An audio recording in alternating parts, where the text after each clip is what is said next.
Poinsettias are a staple this time of the year, so we thought it would be the perfect time to bring in Cass County Extension Agent and horticulturist Don Kinsler. Welcome back to the show. Well, thank you. Well, nothing says holiday like a poinsettia. That's so true. And I mean, this is the first thing you think about besides your Christmas tree.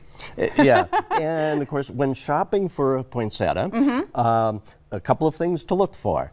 First of all, you can kind of go by sight. Those that look healthy, nice, fresh green leaves, not wilted. So you can kind of go by sight. Those that look nice, healthiest, huskiest are really the nice ones. Avoid ones that have wilted leaves because they might have dried out too much in the store, or they might have gotten chilled. Okay. So also, you can look at the centers of the colorful portion. The actual flower part are the little yellow parts in between. These are flower bracts. So are you talking about this part right in here, the little bud? It looks greenish yellow. Okay. And if those are not fully open and yellow, that means it's freshest. Oh. But even if they've expanded a little, it's still fine. So we do need to kind of examine the plant a little bit. So go for one that's good, fresh, you got a nice green leaf color.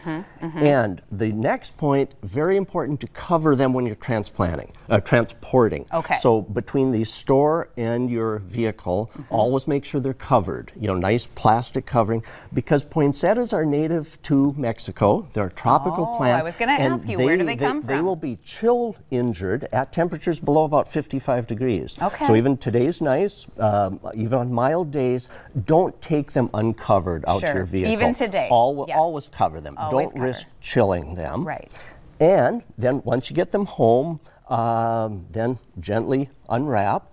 So once you get them home, locate them in an area that is free of drafts. Both not hot air drafts, because that'll kind of wilt them. So don't put it by a little heat register of any sort. And also don't locate them near a door where you're going to get cold air drafts. Okay. Because that will quickly chill them. So they're a little temperamental. Also, they are. Okay. So give them the right spot in the home. Sure. Otherwise, they're fairly easy to care for. Watering is very important. Now, poinsettias are actually kind of a succulent type plant. If you've ever taken one of the leaves off, you'll see a little milky sap exudes. They're actually a kind of a succulent, and you can damage them more by overwatering actually than underwater. To know, because I like to give my plants water. Yeah, the key to checking to see if they need watering is actually just feel down into the pot, feel the soil. If you feel moisture at your fingertip, don't water.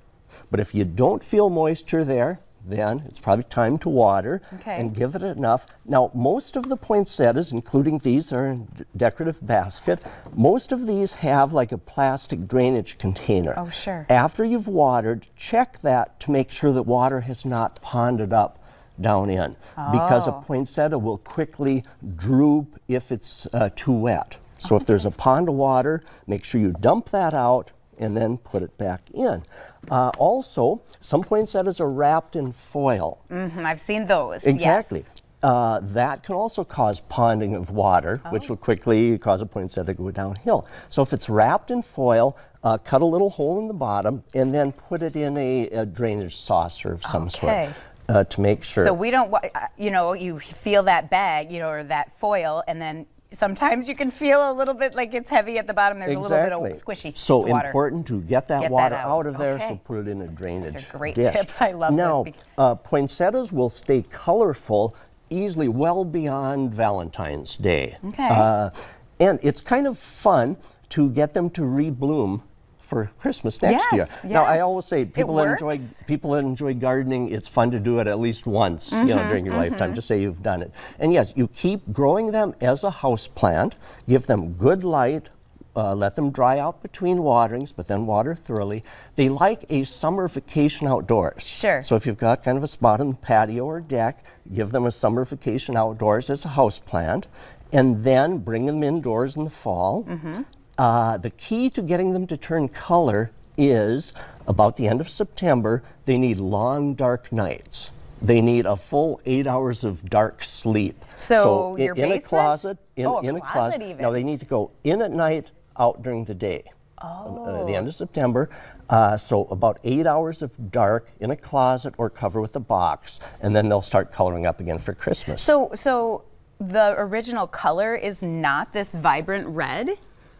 Yeah, the original, the native color is red. It is. So where you see them growing as a shrub in Mexico, red. Okay. But then there were mutations. So the white is kind of a mutation. Sure. And then you can even get kind of additional mutations, such as, isn't this one nice? This is really pretty. One called bubble gum. Isn't that nice? A Yes, spotted okay. one. That's really cool. These are natural. Also the pink type, they crossed red and white and developed a pink. So that's natural. Now you will see some that are bright blue. Some are bright blue, some are purple. They actually have spray paint that they can put on. Sure, they're tricking us. They can turn a white poinsettia blue by using a food color type dye applied on the top. And what other colors you've seen? Copper?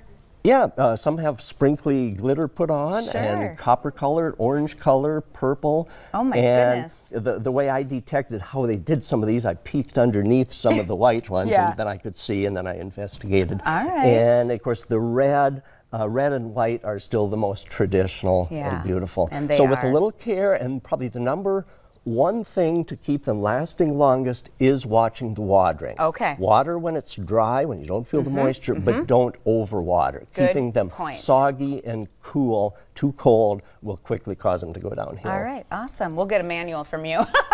Thanks, Don. Appreciate you being with us. Coming up on today's show, we have all the details on a big holiday jewelry sale.